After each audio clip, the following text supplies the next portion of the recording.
Coming up on this week's episode of Search with Candour, I'm talking with Gus Pelogia all about the Digital Markets Act and what it could mean for your search experience throughout 2024.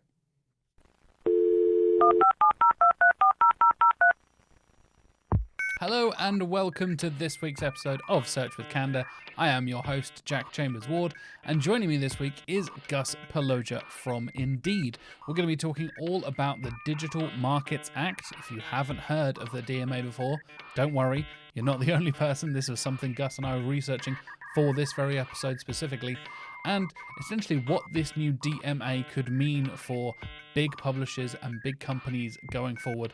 Companies such as Google, Apple, Microsoft, all the biggest tech companies in the world will be held to this new standard by the European Commission. And basically, Gus and I want to understand what it could mean, what new changes are going to come to the SERPs, and which particular sectors and SERPs are going to be affected by those changes in the coming months as well. So all that coming up later on in the show. But first, here's a word from our sponsor, Optimizer. This week's sponsor is Optimizer, the PPC management software that is built for PPC people. Optimizer contains everything you need to create, optimize, and justify high-performing PPC campaigns. You'll never have to worry about security again. You'll never have to worry about setting up complex data sharing between apps or juggling multiple invoices. With their dashboard, you get a high-level overview of any ad account connected to Optimizer. You can quickly see key metrics, recommended actions, and how to set up the next campaign all in one place. The rule builder uses easy drag and drop conditions to automatically take action when you need them to. And this is a real experience from my previous role where we had an ad that ran throughout the holiday period when it shouldn't have been, and I think it spent nearly 6 times its recommended budget by accident. If I had an optimizer at that time, it would have paused the campaign automatically when it hit its budget, and we would have saved a lot of trouble and a lot of money for our client. You also get automated alerts for things such as KPI metrics and budgets in general. Optimizer monitors what you specify and delivers alerts to you so you can intervene as needed. Optimizer also integrates with other apps such as Slack, Teams, and Zapier, so if you need to get alerts where you need them, you can do that by integrating Optimizer with those tools as well. The Optimizer team includes world-renowned experts such as CEO Fred Valles, product evangelist Nava Hopkins, and of course the PPC puppy HK. Now, we've spoken about this topic on the podcast before, so you probably already know that ad platforms are pretty much driven by profit motive and benefit when you spend more, even if it's not in your best interest to do so, and it's on lower value traffic. Advertisers need to put their interests and those of their brands and clients first, so the idea of PPC insurance is taking out a policy, essentially by using software like Optimizer, that covers you when things go south. With everything you need for audits and reporting, Optimizer is the all-in-one PPC toolkit that makes managing paid search easier, faster, and less prone to error. To start your 2-week free trial, click the link in the show notes or the video description down below, or go to optimizer.com. That's a 2-week free trial by clicking the link in our show notes or in the video description down below if you're watching on YouTube. Tool. As we probably already know, search intent is at the core of everything we do as SEOs. Even if you're not directly working in content, understanding what your users are trying to achieve through their searches is still pretty important. I think we can all agree.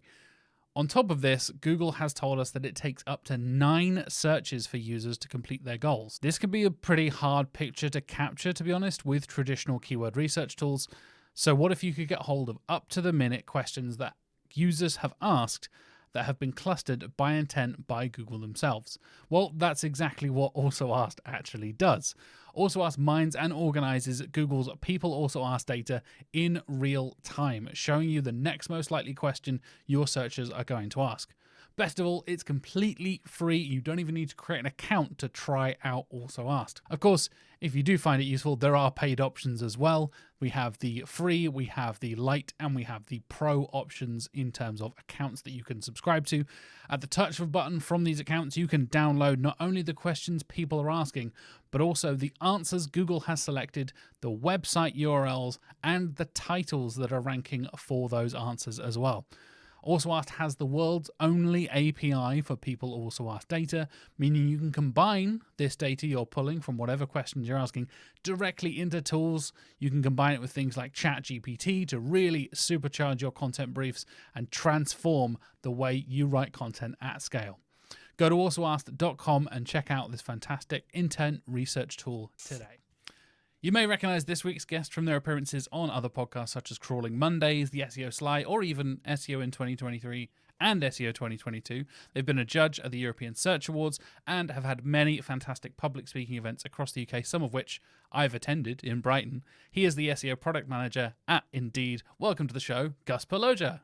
Jack, thank you for having me, and let's have a nice chat. Yeah, I'm looking forward to it, man. I know you and I have met in Brighton a couple of times. I think we first met when we sat next to each other in a restaurant, and we kind of had that moment where we recognized each other. And I was like, "Oh, you're Gus from Indeed," and you were like, "You were the podcast guy, right?" And I'm like, "Aha, Pretty aha." much, yeah. I think it was Olga that brought us together with Miriam and a few other Yes. people to have lunch, Yeah, and yeah, yeah, yeah.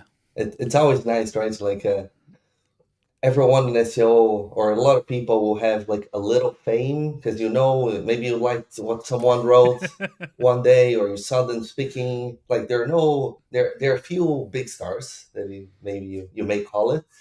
But a lot of like it's very everyone has a piece of the pie, right? So you get to know a lot of Yeah. people that you read something, you respect them, and that respect goes both ways. So it's always a nice feeling when you build that connection. It's like, oh, I know you. Like you don't know that I know you, but I do know you.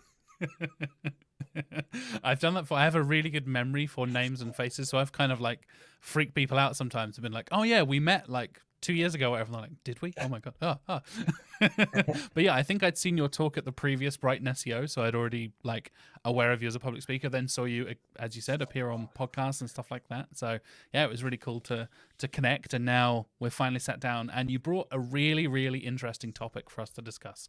I think it's something a couple of us in the industry are kind of aware of, but not especially talking about, and something that is going to affect a lot of things going forward. And I know a lot of people have been talking about all the changes that are happening to this app. Everybody's freaking out about SGE and all this kind of stuff, right? But we're going to be talking about the Digital Markets Act that is coming up in March. So by the time you're hearing this, it will be live in the UK. And I guess I want to start, Gus, with what was the kind of initial thought from your side of like why we should be talking about this on the podcast? Yeah. So back in January, I was doing some research, just googling things, and I saw this really odd filter called place the sites that it didn't really seem to make much sense. I think I was looking for restaurants, and you'd have open now, you have different cuisines and that kind of filters, and suddenly there's this one place the sites that I couldn't really understand what it meant, so I clicked on it and it removed all the SERP features, and that was the first thing that I noticed, and I posted about it, saying, "Hey, there's a version of Google that doesn't have." People also ask, doesn't have local map, and so Mm. on. And talking with some people, I think Malte was one of the people that pointed this out. We can put in the show notes, and I won't mispronounce his last name, but he mentioned like, "Oh, this is the DMA." And shortly after, Google started posting about it, and then I started researching and understanding what were those filters and so on. So that's why we are talking about this here today. Awesome. I'm really looking forward to it because I think that's something I'd seen a couple of people mentioning. I think I saw your original post about it, mentioning the suddenly the SERP features have disappeared kind of thing. And I think that's something a lot of us keep an eye out for. You know, us being an SEO, we're always aware of like, oh, this SERP feature has changed, or the classic is this new, sending it to Barry Schwartz, right? Like, everybody will tweet at Barry and say, hey, Barry, is this a new SERP feature? I really like what Brody Clark does as well. Shout out to Brody and his kind of tracker of all the SERP updates and stuff as well. Malte is another one who talks about this a lot, like these elements where as a normal user, you think like, oh, people probably won't even notice like this is happening. But us being switched on with our SEO brains, and we're very aware of like what the SERP usually looks like, you suddenly notice a change. And I think you're totally right. Places sites is such a weird phrase to use. Like it to my brain, like, is it supposed to have a slash in there? Is it supposed to have like places and sites? Like what was the like phrase they're supposed to be using? And it seems like such a weird thing that would not be intuitive to somebody to click on for me, right? Exactly. Yeah. It took me a while to, after like reading a little bit more about it, I could understand what it means. But I know we're getting into the actual deep in the topic, but I don't think we explained what DMA is yet. Yeah, please. Let's start things off. You're right. We were too keen to deep dive straight into it. So let's kind of summarize and think about what is the Digital Market Act and what it's going to mean for us going forward as SEOs. Yeah, so I'm going to read this from Wikipedia and read from a few other places because it's a bit of a lingo and like official terminology, and I don't want to mess up too much. So this is I'm stealing this from Wikipedia right now. That the Digital Markets Act is a regulation in EU that aims to make the digital economy fairer and more contestable.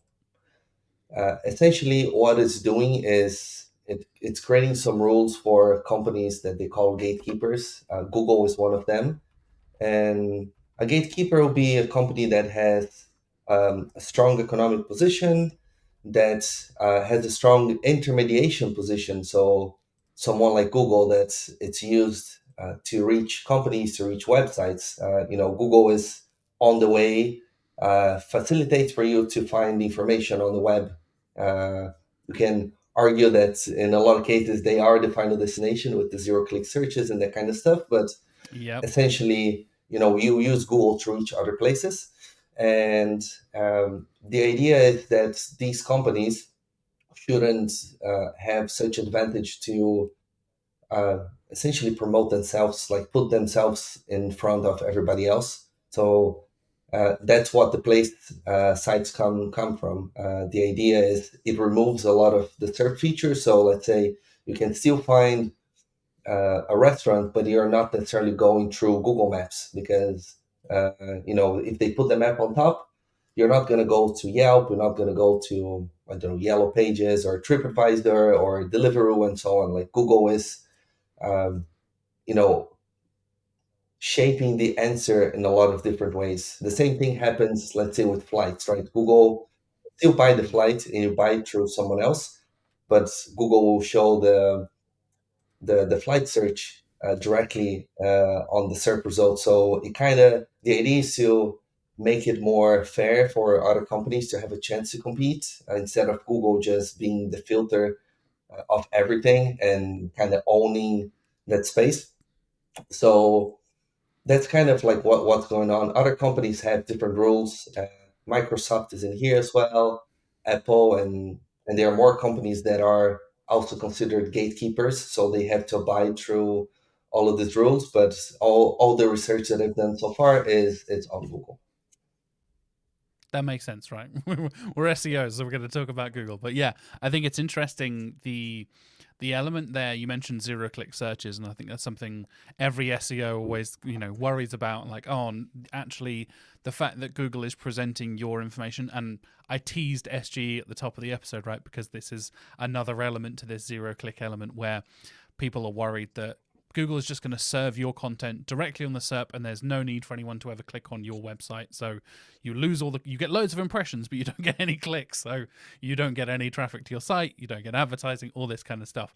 And I think it's really interesting that kind of we're getting this balance now of trying to level the playing field, right? Of Google manipulating the SERPs and like you said, reducing the fact that they favor their own kind of like subgroups, like Google Flights, like Google Maps, their own products that are there you're able to filter that out and kind of level the playing field so you can see the other options that are available. It's a really interesting conversation because I think a lot of people just take that stuff for granted and don't even think about it. Like 99.9% of users will just use Google Maps to find a restaurant without even thinking about it, and they wouldn't even consider, oh, actually that's Google doing it themselves, and you're therefore automatically going through their filter. So there is an inherent bias there already, right? You can't avoid that. Yeah, pretty But much. most people wouldn't even think about it. Yeah, and at some point it gets so easy that you're so familiar with it that you kind of people will find a hassle to actually go somewhere else. Yeah, definitely. I found myself kind of purposefully going out of the way to click different things and try different things. And again, this is me being a very SEO kind of person and being aware of the SERPs and stuff. But there was a conversation, I know Mark and I have had conversations with our wives before where they click on Google Ads because it's the easiest way to find the product, right? Because as we know, The SERPs get pretty volatile sometimes. At the moment, we're in this weird, everything is Reddit and Quora still at the moment in product searches. So if you want a legit product that is just from the manufacturer or from the retailer site or whatever, usually the best result is actually a Google ad that is above the initial organic results. And turning SERP features off, I think, would annoy a lot of people in weird ways and make it less convenient in many ways. Yeah, but I think at the same time, like you need to compensate everybody, right? You can't just have Yeah, definitely. you know, one place where you go for everything. It's like if all the online shopping was on Amazon. Like it's very convenient and Yeah. it's quick and has good prices, but I still try to look into different places. I have this weird logic that if a product is up to 10% more expensive somewhere else, I still go somewhere else. If I'm buying little things, right? If I'm buying I don't know, a TV or a phone that is a lot of money, then I will still go for the cheapest one. But if I see things like, oh, can I just go to the shop and pick it up now, and it costs, I don't know, £5 more, I'll just go to the shop. Yeah, Just I to agree. I'm trying to do that a bit more and be a bit more conscious about my purchasing in 2024. I know my wife buys a lot of books, and I've been trying to get myself back into reading recently, and trying to avoid buying stuff on Amazon has been like a conscious decision from us.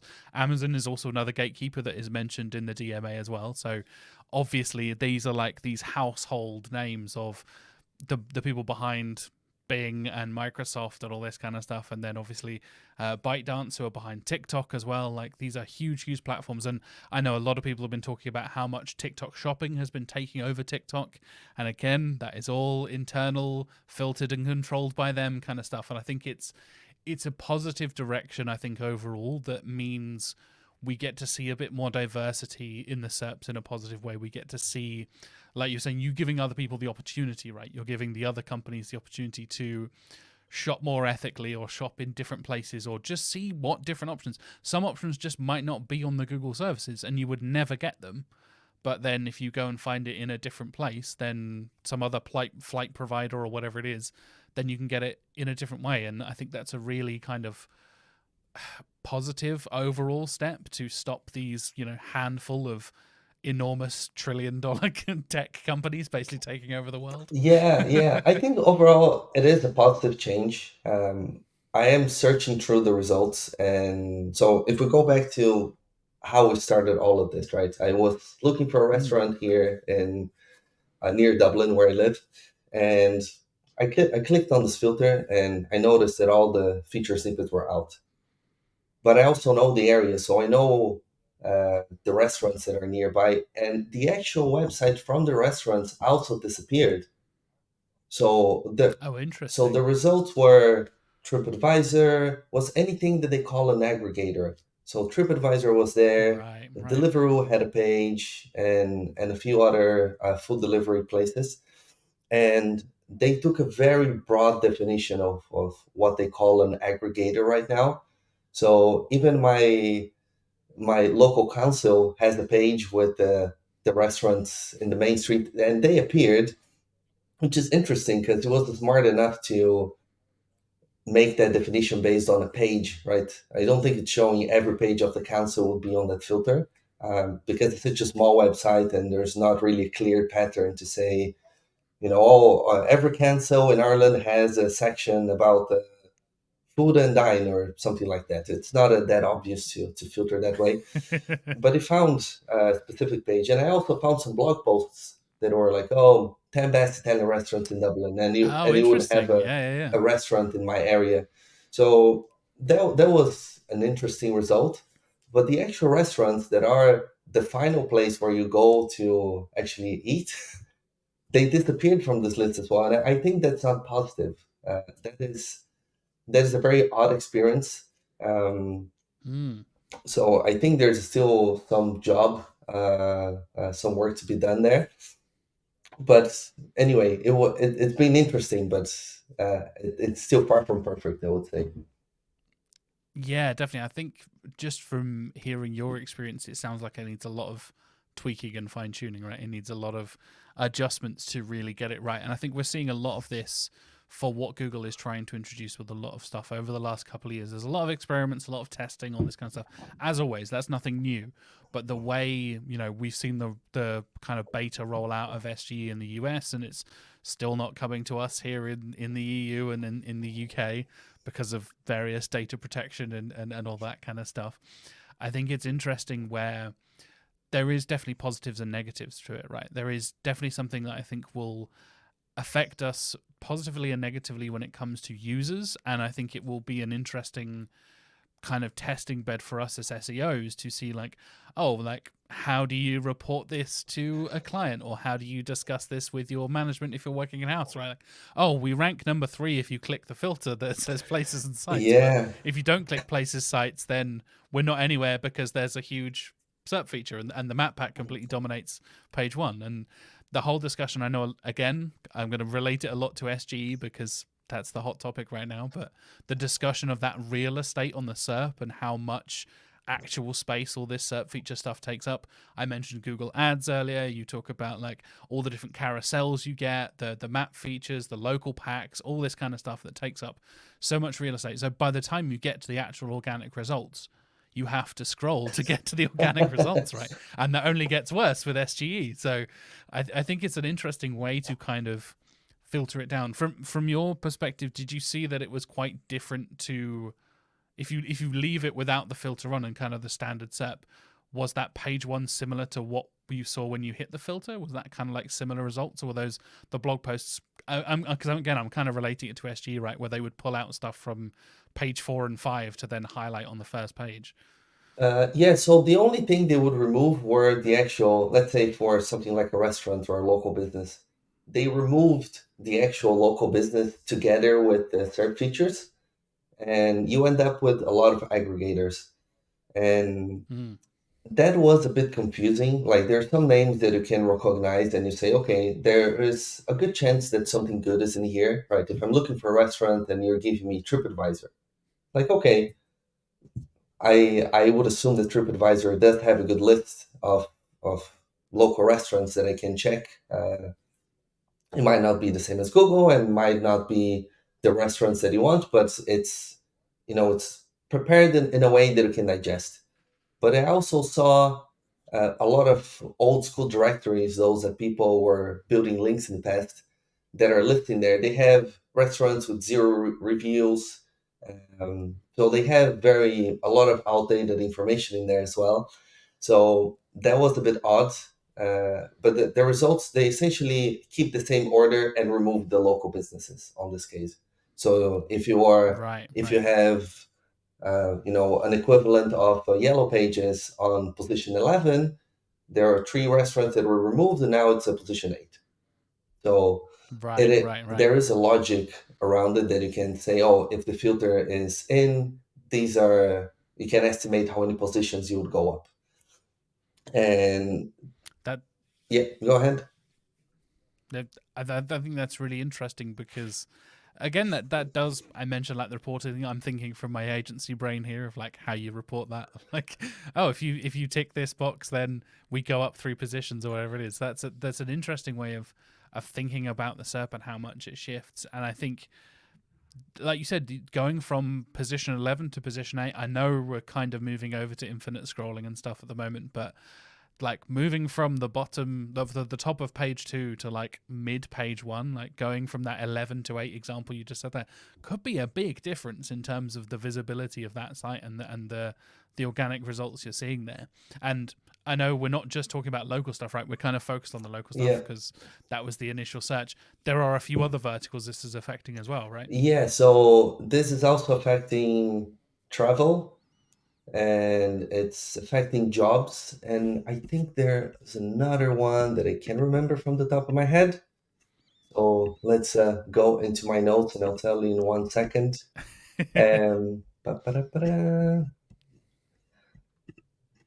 I think this might be the ones. When you go local, it might include a lot of things. I saw changes when I was looking for a GP or looking for a restaurant, and it's kind of all over the place. So I think even looking for software, it gives me the place the sites filter. and we're calling it filter, but Google actually created a name for this. It's called cheap refinement, Yes. which it seems very glamorous for just another filter that is already there, right? So if you're looking for um, a restaurant again, it always shows you all that list of different filters, and it's just another one on the list. It's not something prominent that you say, "Oh, I want to check the places sites, or I want to check the clean version of this." It's not. I would say most people won't really notice straight away, um, but it's there. So it's there for the travel industry in general. So both for flights and hotels, for local, and for jobs as well. Even though I could not trigger anything for jobs in Ireland yet. Sadly, is the one that Mm. I'm the most interested on. It's been the hardest one Working it Indeed, that makes sense, right? to see the differences there. Yeah, I think that I can kind of see the logic across those various different verticals, right? They have a similar kind of experience when you're thinking about it from a SERP perspective. Like the flight one, I think is really obvious. We all know Google Flights at this point and how much that has been a focus for Google and how much that has been a key part of the SERP. Was it a similar kind of experience where you go through and hit that refinement chip, as we now officially call it? Thank you for Yeah. correcting me, Gus. I appreciate that. kept using the word filter, and I know you mentioned that in your blog post as well. Like everyone calls it a filter. Technically, it's a refinement chip. We want to be correct here. Yeah. Was that a similar kind of experience for the flight SERPs compared to the local kind of stuff? What were the differences there? So for flights and mostly for flights, the difference is much different than what we saw in local. So first, Mm. the Google Flights box is gone, and they added a few new filters. So they are linking. So let's say if you search flying from Dublin to Austin, and you can even put the dates, it will actually give you a list of airlines, and you can go and book straight from the airline. And that's a new third feature. And then below that, once you start seeing the OTAs, Booking and Expedia, those kind of websites, it will show you another little box that says from and put the price. So you actually have Oh a yeah, yeah. price. That one is it's quite visible. It's not like a little structured data tiny thing. It's in there. It's like a whole space that is just for that. Has a different color, so it does give more attention to, like, it will bring your eye to those. And they also added a filter called flight sites that removes everything from the SERPs and just leave the prices, the actual airline and the prices. It's also a refinement chip, so not I don't think a whole lot of people will use. But I think flights do have a much different experience than the local business now. I think they have a higher chance of both the airlines and the aggregators or the OTAs will benefit more than the local business from this. Yeah, that's an interesting one because you're kind of like really, really cutting it down. Like the perfect example you just said there, that SERP feature of the price and the dates below the actual link itself. That is something I know a lot of people pay attention to. Like I'm talking as a user here rather than just as an SEO. Like that is totally something as you're just browsing, skimming that, and just scrolling down that first page. You're just like, oh, that one says 250, that one says 350, that one says 300. Well, why is that one cheaper? Like you can just at a glance pick that out and stuff, right? It's almost like it's making the user do do a little bit more research and pay a little bit more attention to it, and kind of the information isn't presented so instantly and directly to you. Would you think that's fair? Yeah, I think it's still giving you a lot of information. I think the main difference for me here is that it's giving it not to Google. Like Google is not the gatekeeper Mm, here anymore. You yeah. can still see the prices, but you will go or directly to the airline or to the aggregator where you actually buy the ticket from. So it's giving more opportunity to the people that are actually doing the business, right? It's not just packaging on a different way. And I think for flights, I when I was writing about this a couple of weeks ago, I was about to go on a rant about like how much more expensive Google Flights makes those because they take a piece of the pie, and then it goes to Mm. the OTA, and then it goes to the airline. So there are a lot of companies in the way getting a percentage of that. But actually, it's been a few years that Google does not charge affiliate a commission from the airlines or from the OTAs. I found information about that in US, so I just removed that from my post because I have no other information that they still make money out of this. I mean, they still own the experience, right? And this is still something. It's still a power that you have. Uh, but with the DMA now, they will own this experience a little less. What is still interesting about this? So I'm gonna do a tiny detour and go back to the flights because the refinement chip placement sites that exist as a filter on the top also exists as a SERP feature. They're two different things. They have the same name, and this one, let's say you're gonna see some organic results, and then you have the place the sites on the SERP, and that one is a horizontal box that you can go to 10 different results. So you have the normal results, 1, 2, 3, 4, and one below the other, and you can also scroll in the vertical and go through a lot of these. And Mm. while Google doesn't have their box anymore, they made all of their flight pages crawlable. So you have a page like Google /flight /London Gatwick to Austin, something like that. So they became themselves a competitor, normal competitor in this group. And they also added all the FAQs that everybody abused from. They added to those pages as well, which I find a bit ironic because they're not always providing great information, right? It's like how can you find the cheapest flights to Austin? It's like, oh, Google Flights will give you blah blah blah. And sure, everybody was doing this to get a bit more of search space.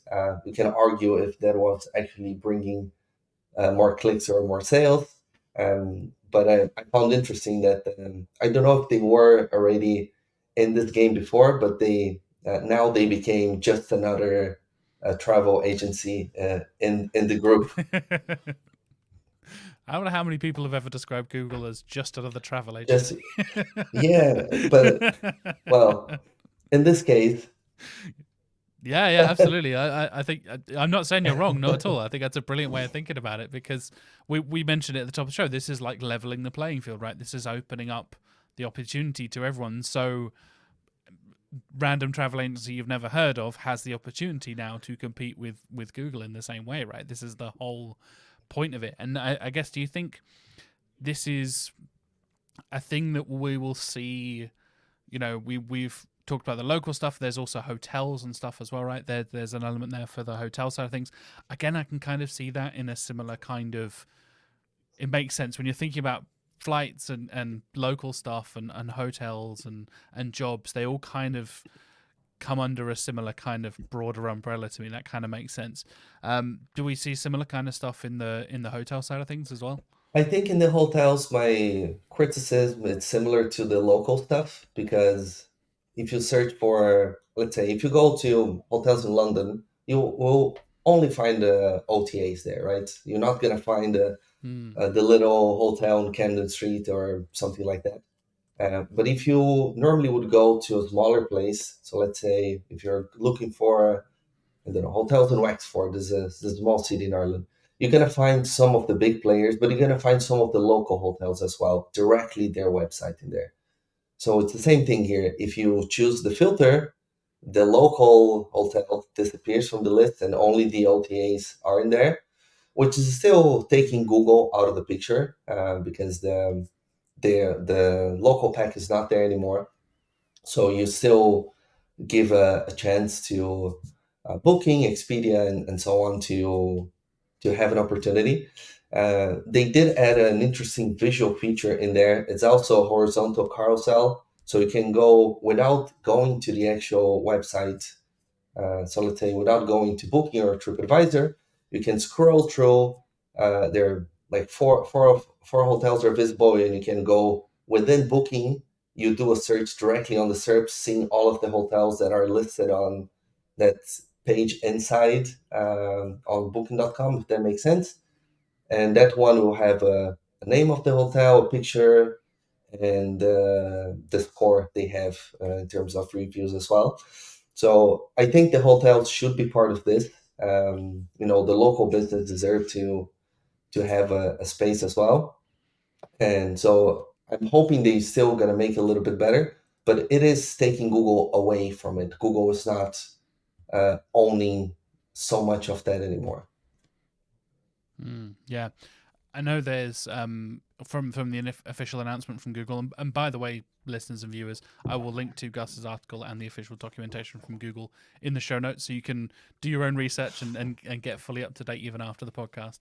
And from the official documentation from Google, they mention product sites as well. Like there's jobs, which again, like you said, something is a bit more difficult to trigger, but product sites seems to be a thing as well. And you can also trigger it by clicking the see more like button halfway through the SERP, if that makes sense. So you don't necessarily have to hit that refinement chip. There are a couple of different ways to activate it through the SERP, which I thought was very, very interesting.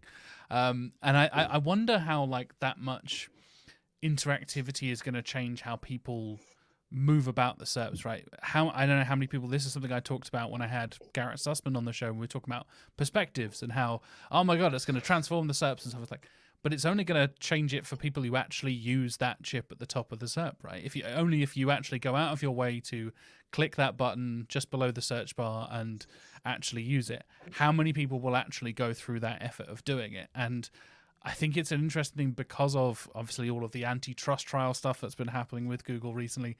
There is a bigger, wider conversation of the monopolization of these tech companies.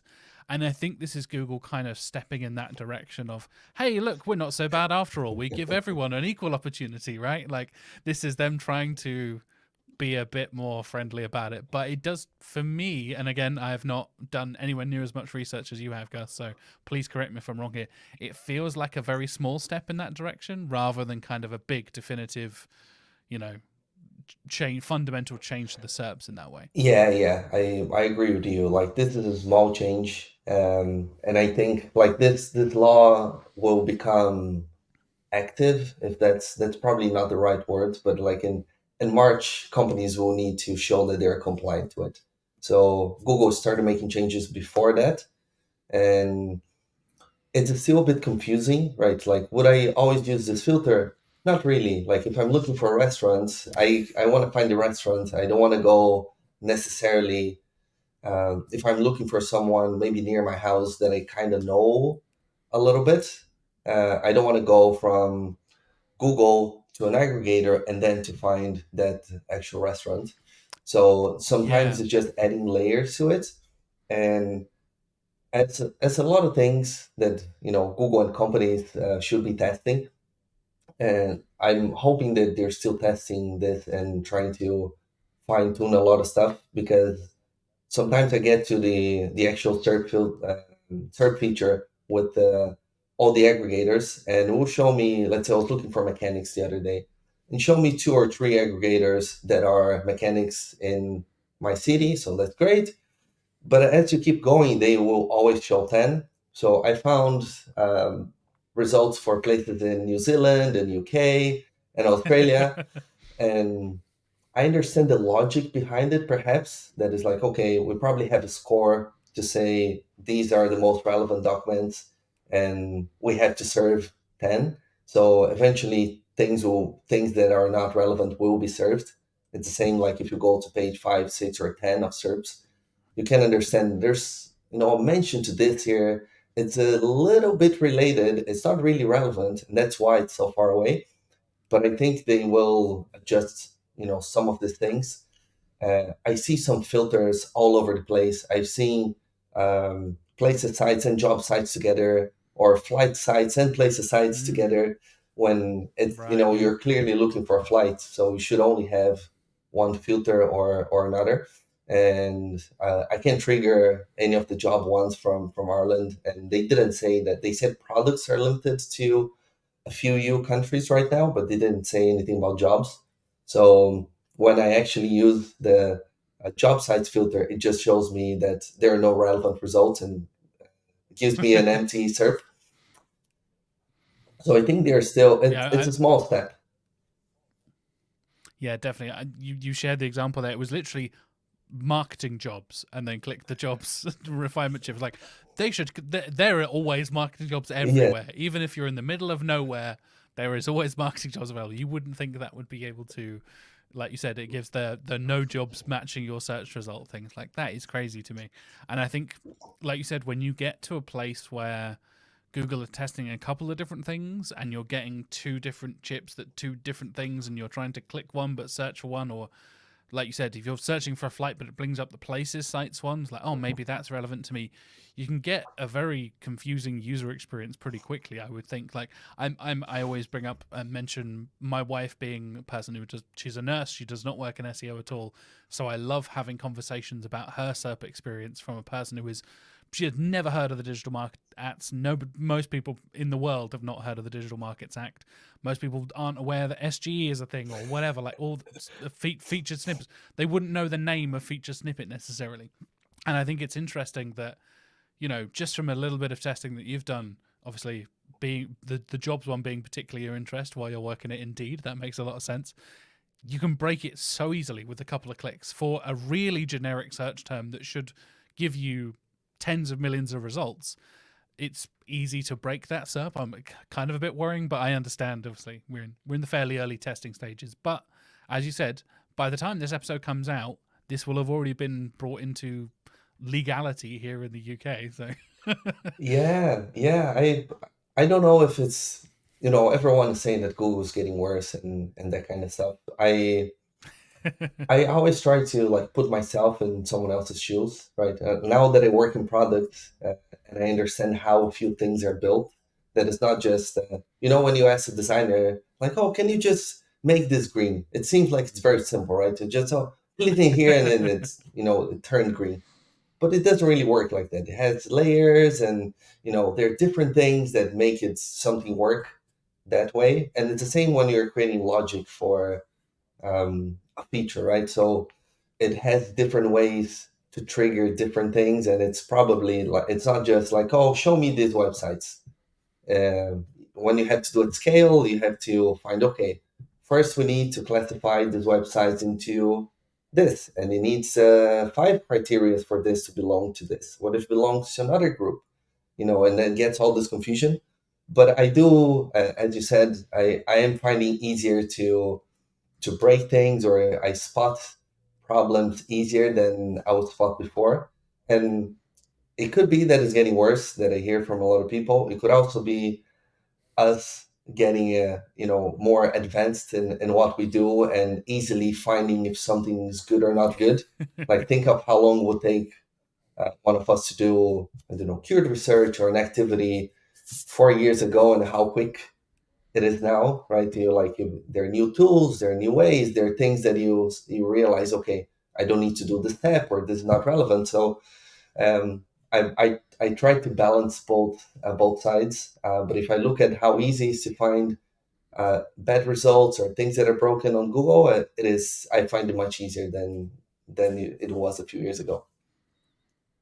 yeah, in general, I agree with you. I think there is that, like you said, that wider discussion of, and Mark and I talked about this at the end of last month. Like, is Google getting worse? That study that was done in Germany and with a few different universities, and looking at various different factors in there. And I guess as a kind of broader question, do you think these changes do actually make Google more open and fair? Because I know there was a story from Wired and Yelp. We've mentioned Yelp a couple of times on the episode already, like complaining that this is kind of unfair and actually it's not doing what it claims to do, and Google isn't being as open and honest.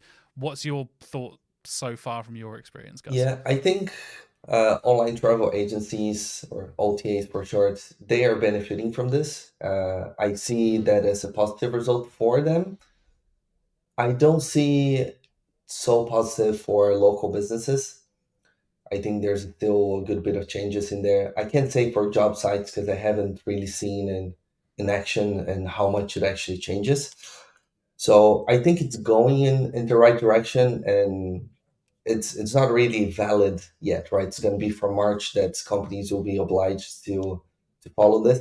So I think there will be more change. Like the EU government will look at this and say, "Hey, you need to change this," or "This is not compliant," and so on. So I think a lot of things will change. I read that story from Wired on and Yelp as well, and it had a few suggestions that I didn't really thought of before. Like they could still show the local pack, but the reviews shouldn't just come from Google. You could have Yeah. reviews from a lot of different places. That would give me a more interesting view. Like I don't know, would make me more informed about something. Maybe I trust Yelp, and seeing Yelp prices, or sorry, not prices, reviews straight there. Maybe they will say, like you do with flights, you show like four different sources. You could show a few different sources for reviews or for prices or for things like that. And that I would find a little bit more interesting.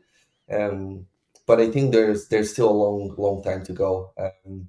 There's still a lot of weird results and websites that I would think, someone already abandoned this website a long time ago. I don't know why they're still active. I won't name names, but it looks like aggregators from 20 years ago that Mm. I get to a result and say there are no reviews on any of those, and I started doing some researches on things that I know of. Like I'm looking for a mechanic near my house, or I'm looking for a place to change windows because I've done that research and changed windows not long ago, and I've looked into a lot of the local businesses. I called them, I checked the websites, and so on. So I'm just trying to validate through these research that I did as a consumer, and I wouldn't find the places that I know that are actually good on some of this filter. So I think there's still a long way to go, but it's a positive change, I would say. Yeah, yeah. I think I'm in agreement with you. I think it's like we kind of said. I think the DMA and these similar kind of things again, opening up the can of worms is the antitrust trial that Google's been going through recently. Like diversifying and not making sure that not half a dozen companies don't basically control the entire internet is a positive thing for It humanity is, and users right? and all that kind of stuff, right? Like you would hope that they don't just get to control everything and entirely dictate our lives and all this kind of stuff. And I do see an interesting argument from people like Yelp and from the study that they did looking into how much actually changed the click through rate to Google services and all this kind of stuff. And how it's kind of doesn't feel enough in a way. Like it feels like you're totally right. I think it's a step in the right direction, but the big question is how much further is Google going to have to go to comply with the seemingly like ever escalating stuff that the European Commission is saying, right? Yo, you need to do this, you need to do that. Actually, you're monopolizing this. Actually, you need to change this. Like, I think that's going to get bigger and bigger, and the European Commission is going to crack down on them more and more, essentially. And I wonder how that's going to be like the future of these, half dozen gatekeeping companies in the future. Yeah, and we are talking about search here, but it's part of the gatekeepers. It's not just the main company, but the products as well. And Yeah. Google Maps, Google Play, Google Shopping, Google Ads, and Search and Chrome are all part of this. So I think there will be a lot of other changes that are not necessarily directly search, or not, at least not on the core of what we do, but they might have a knock-on effect on those things as well. If they have to make changes on maps, maybe people will start discovering different websites. Or if they can't enforce, if they have to ask people if they want to use Google or Bing or another search engine, a little percentage might go somewhere else. So it's always the little steps, but I'm hoping that that could be a little bit more diverse. I remember I worked for a hotel chain, was my client back in my agency years, and I always found very hard to do SEO for them because most of the results would be travel agencies or Google, and even on inside the map, let's say if you search for hotels in Brighton, you would click through, find a hotel, it would give me a list of OTAs, and the business itself would just get a percentage of that. I could optimize Yeah, my yeah. local pack and still give a lot of money to other players. So, I'm hoping there'll be more opportunity for the actual businesses that are the final destination. Let's call it like that: the restaurants, the doctors, the mechanics, the hotels, so people can still find them. I love aggregators. I use them. It's very handy. Compare prices. They have better deals sometimes, but it's still important to give a chance to everyone to compete on this. Yeah, definitely, definitely. So let's wrap up with a couple of predictions, shall we? Let's look forward. We've kind of been dancing around the topic of looking forward to the future. I guess we've said travel, local, shopping, jobs, products. Are there any other verticals do you think that would make sense for this to affect in the future in terms of Google search? Let's keep it to Google search and not go out too broadly. But is there any other verticals you think make sense for this to affect, and do you think that might be added to this? Because I think, like I said, there's not an initial kind of like, oh yeah, they're all in the same category. But as soon as you see that list of travel, local, shopping, jobs, like they all kind of make sense in a way, if that makes, because of Google having that big primary kind of SERP feature, right?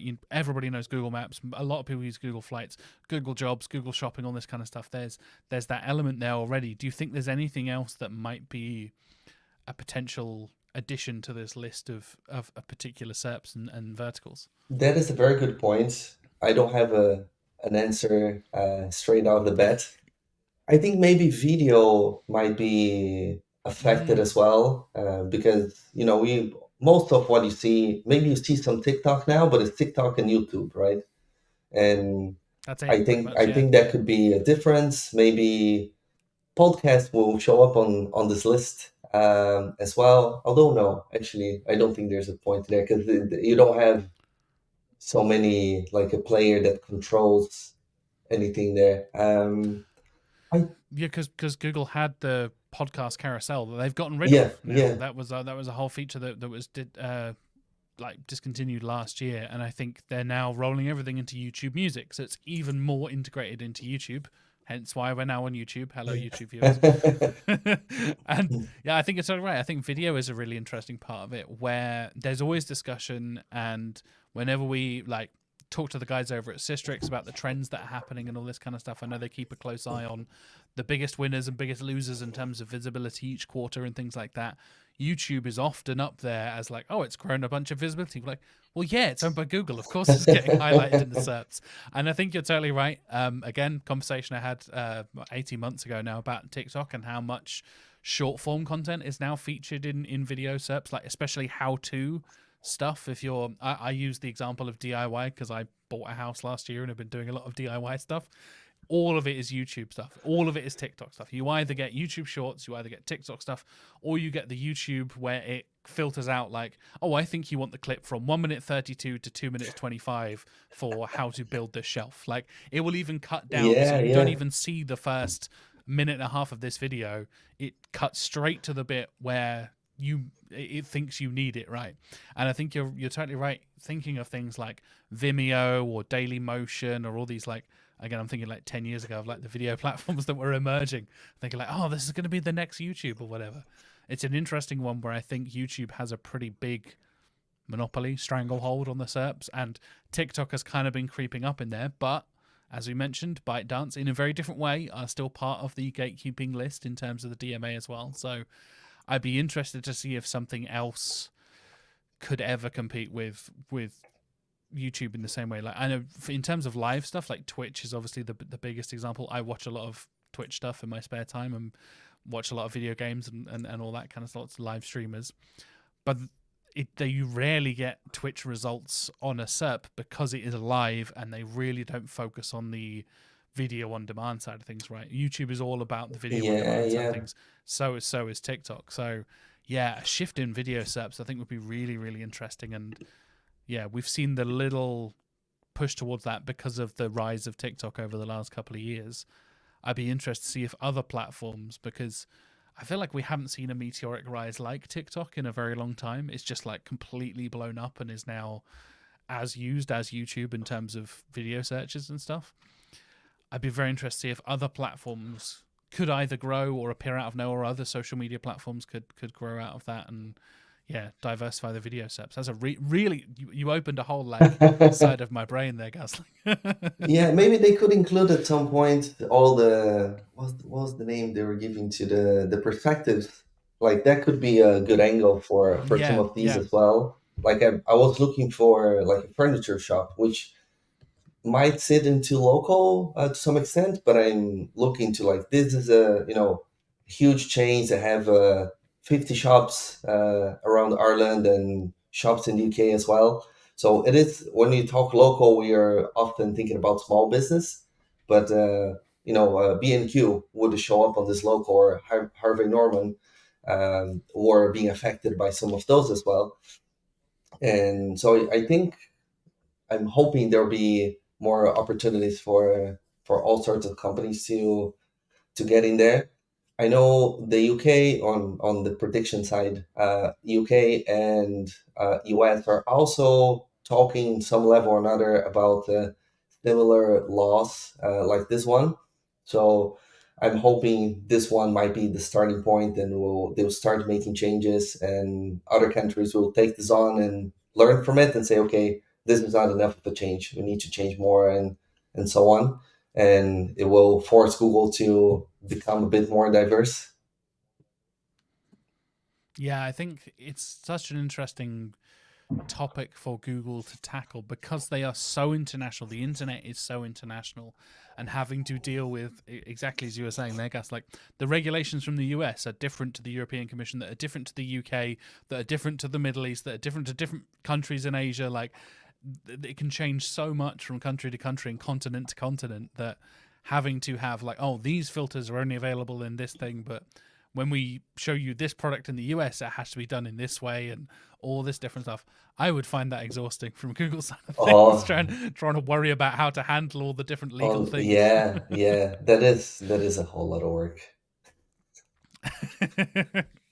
But it's important work that they need to do. I think, like you said, I think this is a positive step in the right direction for holding these gatekeepers kind of accountable, right? And I think, I guess, to kind of wrap us off and kind of open the can of the broader conversation, do you think this and things like the antitrust trial I mentioned a couple of times throughout the episode, do you think this is a step in the direction of more governing bodies holding these gatekeepers kind of accountable for the grip that they have on so many of these industries? Yeah, I think so. I think like those are happening in different places, but we are learning so much from it, right? Like we have all the Twitter drama in SEO. Finally, a drama that is big enough for all us to actually learn from it and not just eavesdrop on some random gossip that will last 1 or 2 days. Like here's something that's actually useful, and we still have to think about it and you know understand how we felt betrayed about the lies and user interaction doesn't matter and all that kind of stuff.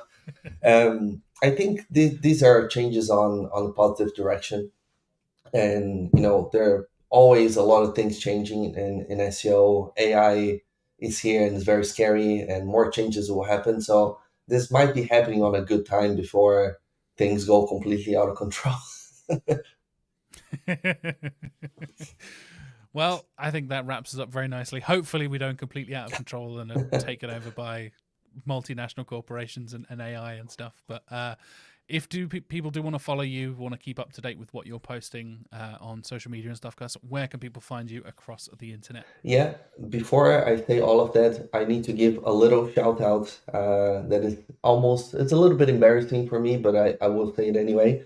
I was calling the Digital Markets Act Digital Marketing Act, and it took someone that I don't know that reached out to me, and I'm gonna mispronounce his name, but it's Yidi or Gidi Lachina.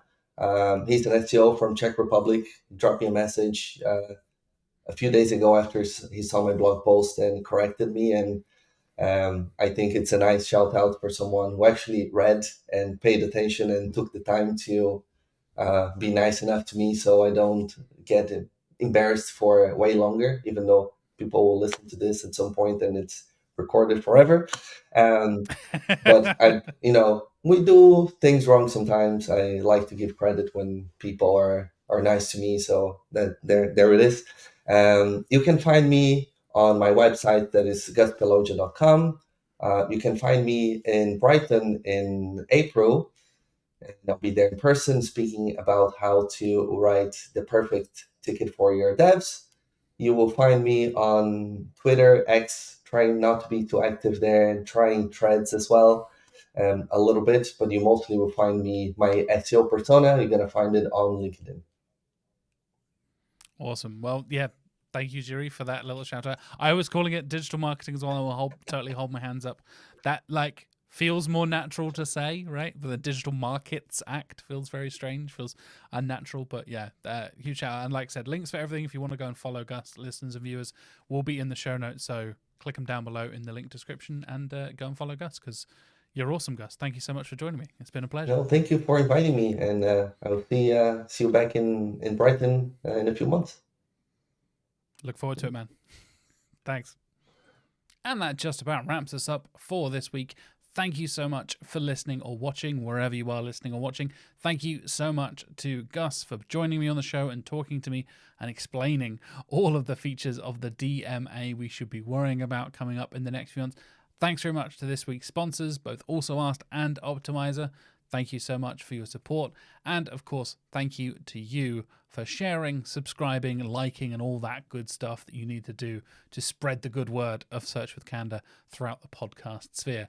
I've got some amazing guests coming up in the next few weeks. And of course, we'll have the monthly recap with Mark and I back here in the Candour studio in a few weeks' time as well. So stay tuned for those coming up over the next few weeks. In the meantime, I hope you have a lovely week, and thank you so much for listening and watching.